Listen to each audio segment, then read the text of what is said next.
Hi there guys, it's me again.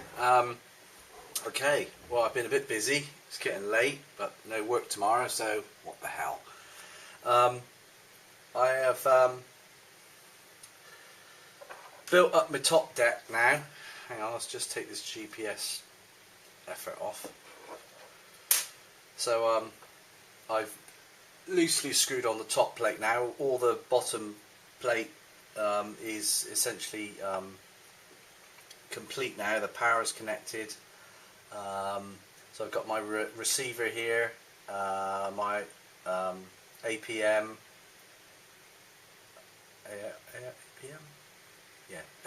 yeah, Quadcopter controller. This is all fixed in situ now on its little rubber suspension, mounted on some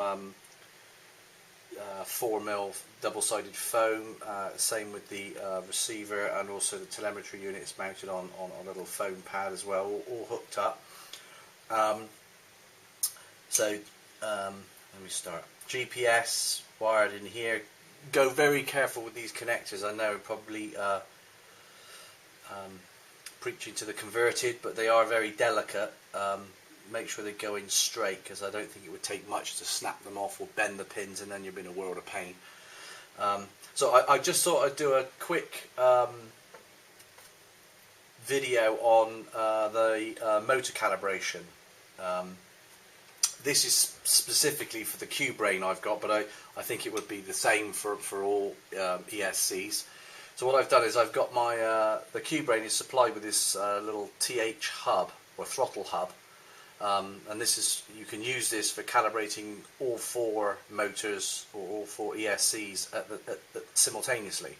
So all four ESCs are plugged into the throttle hub, obviously correctly. It's marked on the hub, and then the hub's got one fly lead with power, ground and signal. Of course the Q brain BC is supplying power back to the receiver. So the only connection to the receiver, other than, well, ignore the antenna, the only connection to the receiver is channel 3, which is throttle. I can tell it's throttle because if I look here, go down to my stick setup,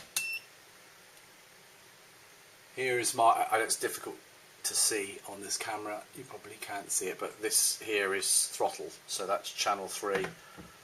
Channel 4 is rudder, channel 1 is ailerons, and channel 2 is elevator. Okay, so exit out of all that.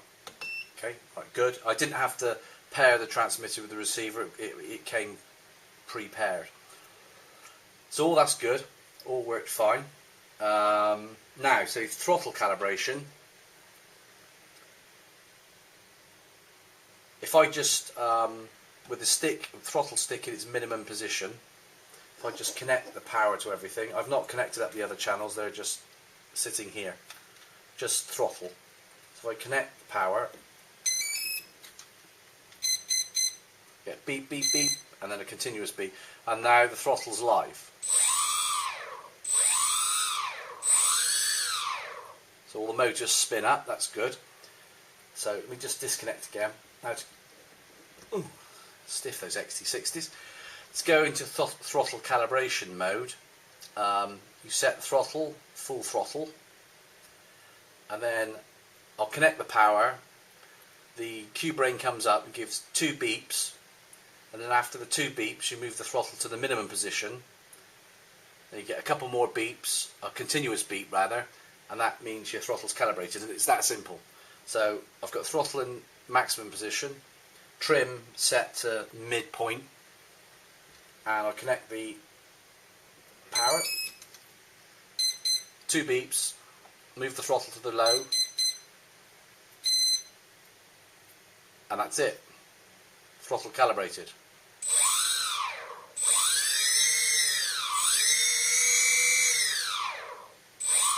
Some of my motors are spinning in the wrong directions, but that's only because I haven't yet reversed some of the leads. Yeah, they're all sort of going in random directions at the moment. that's basically it. So that's my throttle calibrators, and I can now replumb the cube brain back into the Quadcopter outputs, and then reconnect the rest of my channels 1 to 1, 2 to 2, 3 to 3, 4 to 4, and that's basically it. So throttle calibrated. Yeah, any questions? Fire away. Like I know what I'm talking about. Not. Thanks for watching. Cheers.